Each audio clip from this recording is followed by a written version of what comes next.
Калининградская область является самым западным регионом России и находится в юго-восточной части Балтики. С запада она омывается водами открытого моря и двумя морскими лагунами. На севере Куршским заливом, отделенным от моря Куршской косой, а на юге Вислинским, ограниченным Вислинской косой.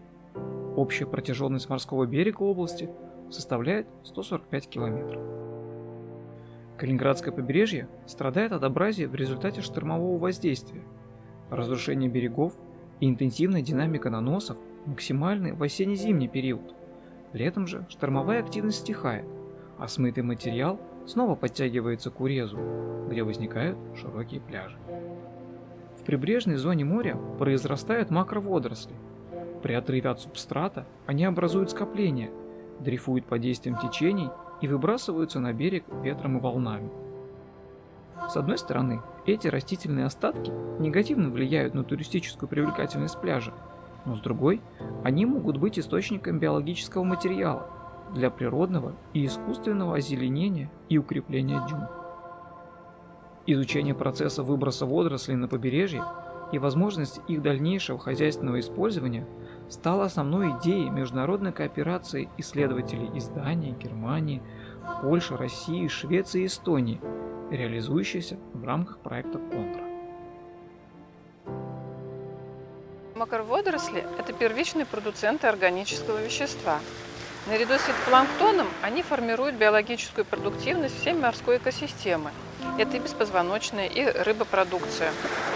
Если макроводоросли выбрасывают на побережье, они включаются в биотический круговорот наземной экосистемы. Биогенные вещества, высвобождающиеся в результате их разложения, играют важную роль при формировании пионерной растительности песчаных дюн, то есть являются своего рода природным удобрением. Также могут служить укрытием и пищей беспозвоночным и птицам. Однако загрязнение Балтийского моря, приведшее к его эвтрофикации, сказалось и на сообществе макроводорослей. Многие исконные виды, например, та же фурцелярия, находятся в угнетенном состоянии. При этом массово могут развиваться так называемые оппортунисты. Это влияет и на интенсивность выбросов. Меняется не только природная составляющая, но могут ухудшаться рекреационные характеристики побережья.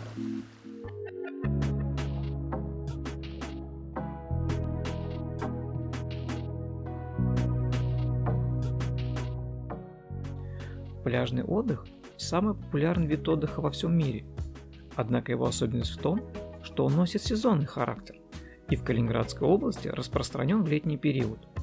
Здесь пляжи с развитой инфраструктурой соседствуют с дикими местами отдыха, а зоны для семейного отдыха сочетаются со спотами для водных видов спорта. Сюда часто приезжают не только российские, но и иностранные туристы. Но какой бы уровень комфорта не был выбран, есть вероятность того, что на морской берег будут выброшены водоросли. И отношение к этому явлению разное. Одни считают, что водоросли – это богатый источник йода, причем натурального, поэтому стоит купаться рядом и бояться здесь нечего. Другие же, наоборот, опасаются токсинов и бактерий. Тем более, что пахнет подарок природы не слишком приятно. А третьих пугают водоросли, особенно, когда их много в воде. Как бы то ни было, на всех обустроенных пляжах Калининградской области производится уборка и мусора, и выброшенных водорослей. Особенно стоит отметить пляжи в Янтарном, здесь их два, и оба уже несколько лет получают международную награду «Голубой флаг», признающими их самыми комфортными и экологичными пляжами области. Чтобы поддерживать пляжи на высоком уровне, здесь используется специальная пляжеуборочная техника, которая просеивает песок, отделяя его от мусора и водорослей. И вот как раз собранные на побережье водоросли могут быть использованы для различных хозяйственных нужд, в том числе для подложки в пескоудерживающих клетях и в качестве удобрений для песколюбивых растений.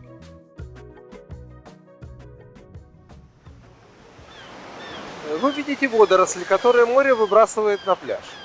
Небольшое количество этих водорослей находится сейчас, собственно, на пляже, а большая их масса находится в прибойной зоне.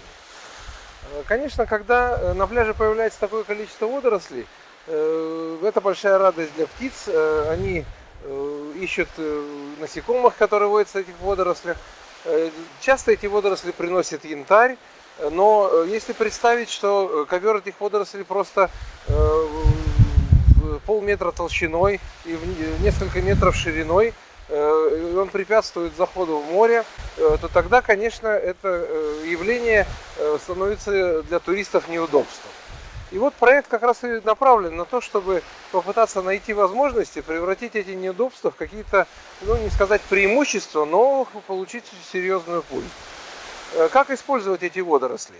Именно ориентируясь на те проблемы, которые имеются у нас в Калининградской области, сильное абразия берегов.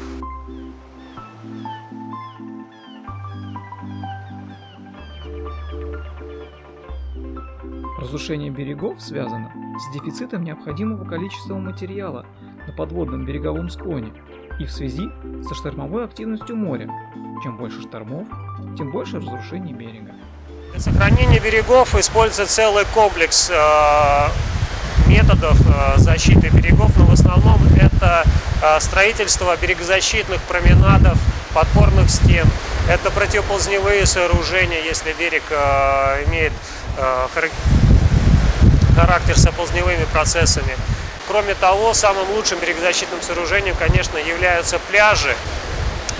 Но легкими или некапитальными берегозащитными сооружениями обычно используются деревянные клетки с хворостяным настилом или без него, которые в основном устанавливаются в тыльных частях пляжа после штормового осенне-зимнего периода с целью накопления в них песка и формирования берегового защитного вала. Тем самым можно этими клетками наращивать и сделать постоянное такое сооружение, как авандюна. В рамках проекта «Контра» применительно к проблемам Калининградской области решается задача, которая в целом может быть отнесена к разделу берегозащиты. Но, конечно, это не инженерная берегозащита, когда строятся тяжелые сооружения. Это берегозащита с точки зрения поддержания естественного ландшафта. И в нашем случае это поддержание дюнного ландшафта, который обрамляет пляж с его тыльной стороны. Дюны всегда сопровождают свободные пляжи, но для Курской и Вислинских кос, которые находятся на территории Калининградской области, издревле была проблема, что песок движется свободно, подпитывая большие дюны, мигрирующие внутри кос, а также засыпая лес и не давая возникать лесной растительности. Начиная с середины XVIII века, когда территории Вислинской и Курской кос начали активно осваиваться, стала задача задерживать поступление песка с пляжа.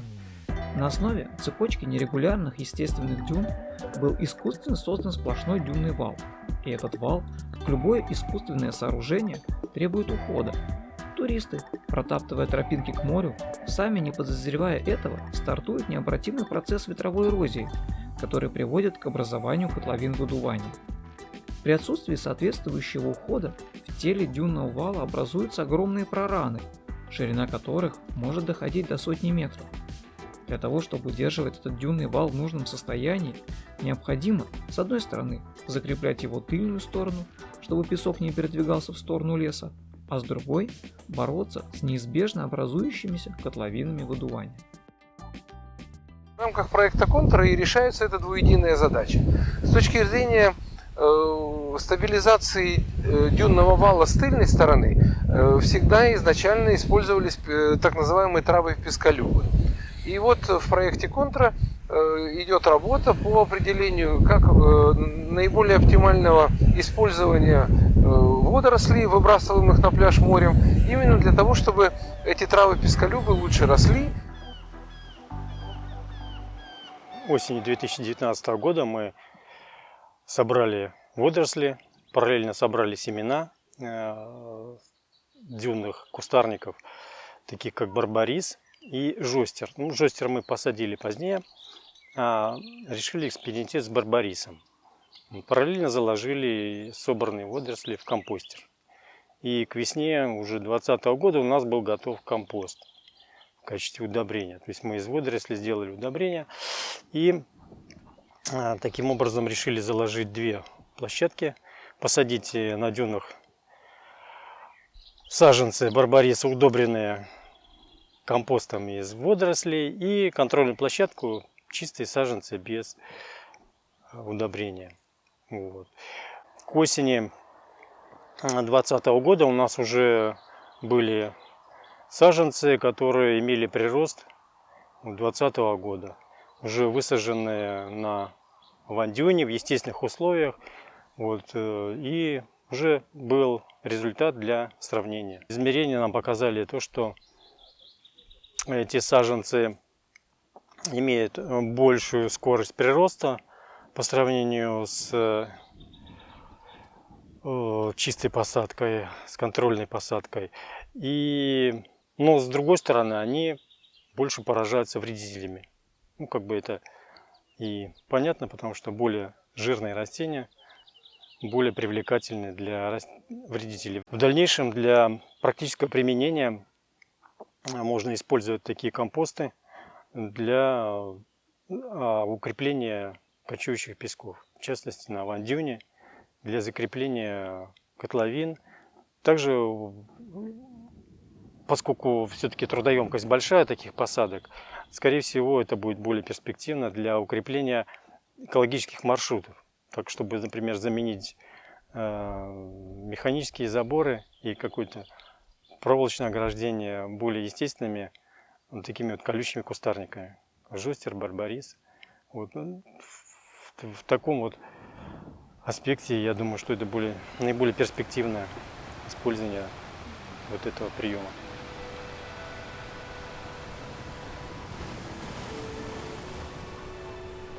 Это одно направление. Вторым направлением является это работа с тем, чтобы песок не выдувался через котловину выдувания, а фактически котловина была затампонирована чем-то, лучше всего естественным материалом.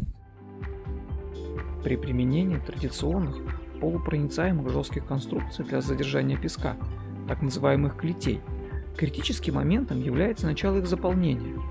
Основная идея – использовать выброшенные водоросли как первичный частичный наполнитель, чтобы образовать подушку, в которой будет набиваться песок. Тем самым процесс наполнения этих клетей будет надежно стартовать. Впоследствии эти находящиеся в песке водоросли послужат питательным материалом для трав песколюбов, которые будут естественным образом произрастать в пределах клетей. В заключение стоит отметить, что экспериментальные работы по использованию выброшенных водорослей для цели укрепления берегов выявили перспективы для дальнейших исследований и практических разработок. Технология использования водорослей для подготовки компоста при посадке растительности для закрепления дюн показала себя весьма продуктивной. При ее использовании скорость прироста саженцев кустарников была в 2 раза больше по сравнению с контрольными посадками. В экспериментах с первоначальным заполнением клетей выброшенными водорослями хорошо показала себя многорядная конструкция, имеющая просветы между рядами. Песок активно накапливался и в самих клетях, и в просветах. В первом, самом ористом ряду максимальное заполнение до 80% обеспечивалось только в клетях с укорененной растительностью. Если же она отсутствовала, заполняемость первого ряда была не более половины клети. Наличие водорослей само по себе не обеспечивает произрастание растительности, и хотя они являются хорошим питательным субстратом, но в обязательном порядке в клети нужно закладывать и семенной материал. В будущем возможна разработка и применение технологий по использованию выброшенных водорослей для дружественных природе методов защиты морского побережья. Так, пытаясь одновременно решить проблемы эрозии и выброса водорослей, можно добиться существенных успехов в области сохранения окружающей природной среды и реализации стратегии голубого роста.